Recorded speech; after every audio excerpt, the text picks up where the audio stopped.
Hey everybody, how are you? It's Lavetta Jenkins from chattypassenger.com here in the day job, the radio station, and I've got to talk to you about the Jeffrey Dahmer, monster Jeffrey Dahmer movie that Netflix put out. Now, a lot of people are upset because, the family member, the one sister of, can't remember his last name, but his first name was Errol.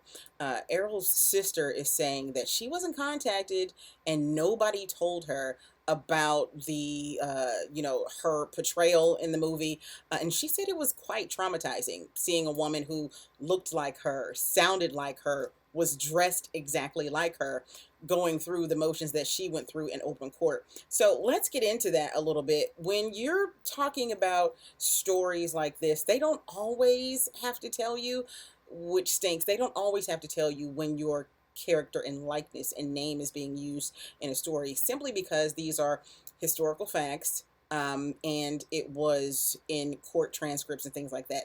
Also, unfortunately, and I don't know if this was the case or not, but I can say that whoever owned the rights of the story is pretty much who owned the whole story in its entirety. Yes, there were some things that were left out. Yes, there were some things that were kind of fluffed up. But what I will say is pretty much it was the truth, and it was unsettling, and it was disturbing no matter where you fell on the side of watching it, whether you were someone who watched it, soldiered on and watched it, or if you were someone who didn't care to watch it and relive it at all. It was pretty much on point. What I found to be the most, because I was old enough to watch the news when this all came out, not a lot of people were. There were also some folks who were not even alive, but I was old enough to watch the news when this came out. We didn't have the internet back then, so there was no way of Googling it and finding out things. We just saw what came on the evening news or like a special broadcast. With that being said, I was aware of Niecy Nash's character, who is in real life named Glenda Cleveland. I was aware of her, but I was not aware to the point of her saying a lot of the things that she said. I had been calling you for months. We've been telling you about these kinds of things. Was not aware of that.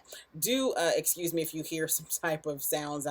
Like I said, I'm at work and I'm just trying to fire this one off really quick because the thought came to me. So if you hear some sounds from my computer, I apologize. But I do want to say, hearing that part of the story and how the neighbors in the building have been complaining for a long time, you also have to take a lot of things into account here. Some people were saying, well, maybe they all should have left their homes and moved somewhere else. That sounds really good to somebody who has it like that and can afford to just up and move their whole entire everything.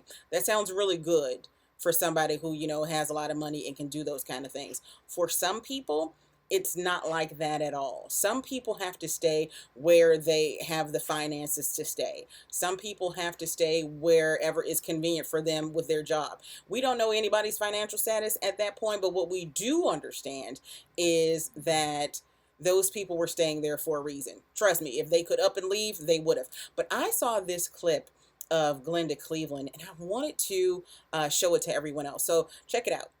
Hers was the voice of insistence, the voice of concern, the voice that fell on deaf ears.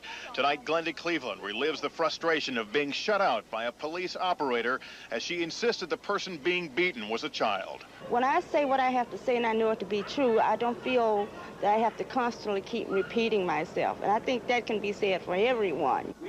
Glenda Cleveland remembers the day Conorak died, remembers the police assurances that everything was okay.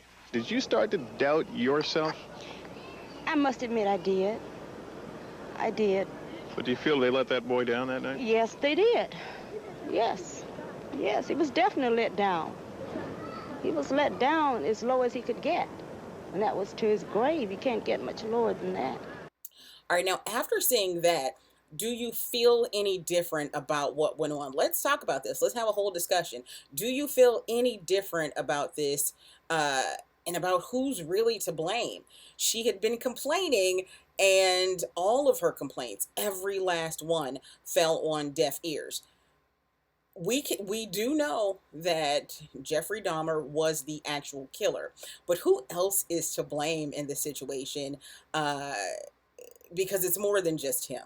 It's more than just the system in which he was operating in. It's more than just that.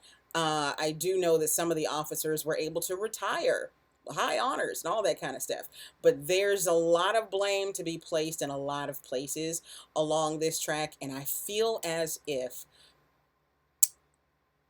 somebody else is definitely to blame here. Do you think the victims' families could have sued the cities? I do know that some actually did, but do you think that more could have been done? Let's have a discussion about it in the comments. Until next time, this has been Lavetta Jenkins of chattypassenger.com, jumping in super quick so that we can get the discussion started. Let's chat about this in the comments.